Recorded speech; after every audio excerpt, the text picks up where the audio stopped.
반갑습니다. 아파트 실거래 TV입니다. 영상을 시청하기 전 구독과 좋아요 부탁드립니다. 인천 3호선 관련 뉴스가 나왔는데요.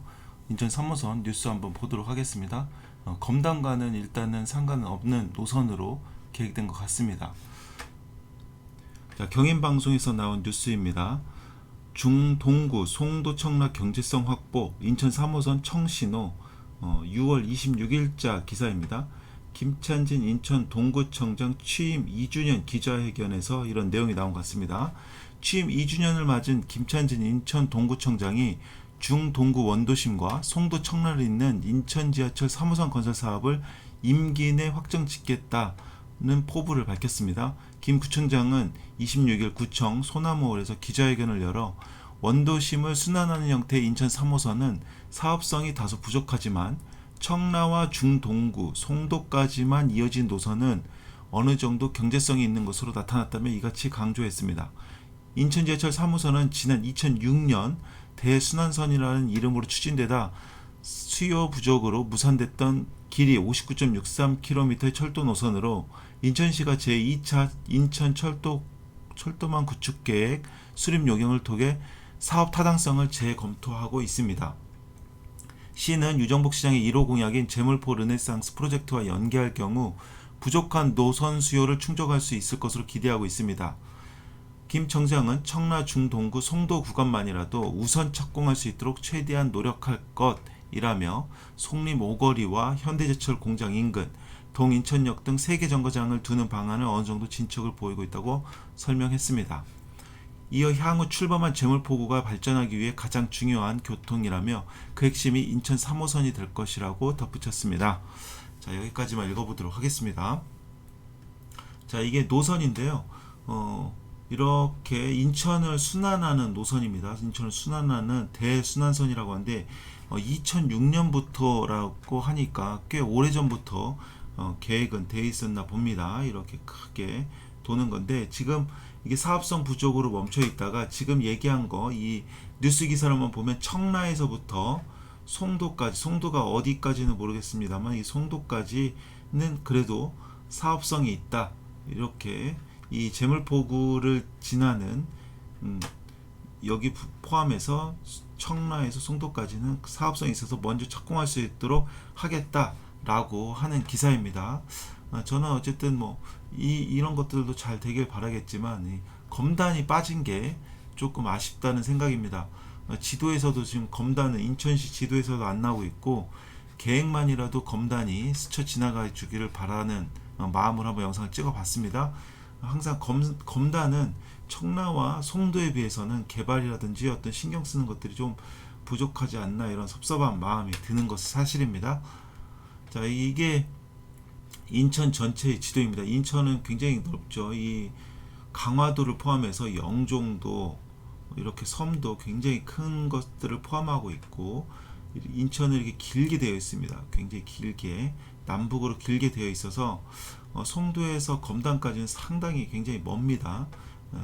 인천 지하철 1호선으로 향후에 이제 쭉 연결은 되겠죠. 이렇게 인천 지하철 1호선으로 굉장히 멀다, 이렇게 보시면 되는데 순환선이 현재는 옆에 그림에서 보는 것과 같이 이 아라뱃길을 기점으로 그 밑에 지역만 대순환선으로 가고 있습니다.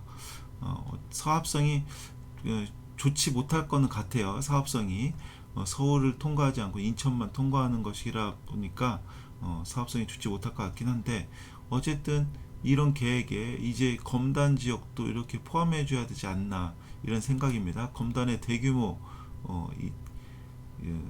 아파트들이 들어서고 있기 때문에 이게 좀 아쉽다는 생각이 듭니다.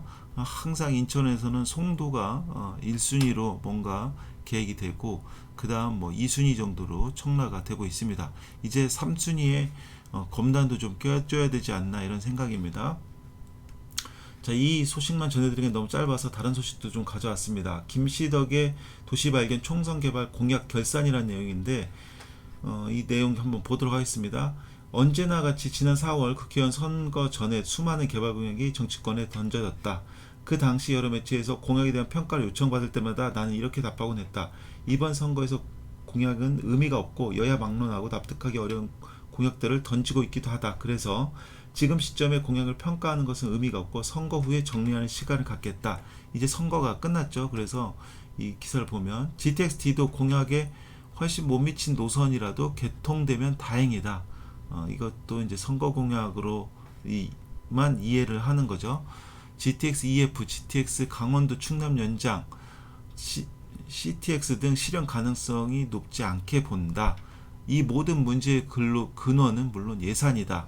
지난 총선 당시엔 조 단위의 공약이 쉽게들 던져졌다. 하지만 그 공약들을 잘 들여다보면 비용의 상당 부분 민자로 충당한다는 내용이 포함되어 있다. 공약은 던지되 돈은 기업이 내게 한다는 것인데 과연 가능할까? 자, 여야 막론한 비현실적 공약, GTX 노선 도시철도 지하화, 일기 신도시 재건축까지 조 단위 예산 공약 던졌지만 예산 문제, 경기 침체에 기약 없어. 공전 중인 메가시티 이슈, 이거 김포 관련돼서 김포 서울 통합 말하는 거죠. 신공항 달빛철도도 마찬가지. 유권자 현실 똑바로 봐야. 국회의원 선거 후에 몇 조, 몇십 조짜리 구상들이 계속해서 정치권에 던져지고 있다. 하지만 이렇게 조 단위가 우습게 거론되는 정치권 분위기와 달리 사회에서는 건설사 프로젝트들 파이낸싱 위기를 비롯해 여러 가지 위기 상황이 심화되고 있다. 총선 전에 그렇게 시끄럽던 수도권 메가시티 논란은 지난해 칼럼에서 예측했듯이 아무런 결실 없이 끝이 났다. 메가시티 논란이 촉발된 김포에서는 수도권 전철 5호선의 김포 및 인천 검달 신도시의 연장 문제가 공전 중이다. 내년 말에도 같은 이야기를 반복할 것이다. 절망적으로 본다는 어느 현지 주민의 말처럼 이 공항 역시 대통령 선거까지 갈 가능성이 있다. 가덕도 신공항, 달빛철도 등 비슷한 궤적을 거칠 듯하다. 이 지면을 빌려 총선 공약을 결산한 이유가 이것이다. 자, 이분인데 김시덕 박사, 이분 방송 재미있습니다. 부동산 관점을 좀 다르게 보는 시점도 있는데 어쨌든 좀 부정적으로 봤네요. 근데 이런 측면으로도 봐야 되지 않나, 저도 좀 동의도 하는 면이 있습니다.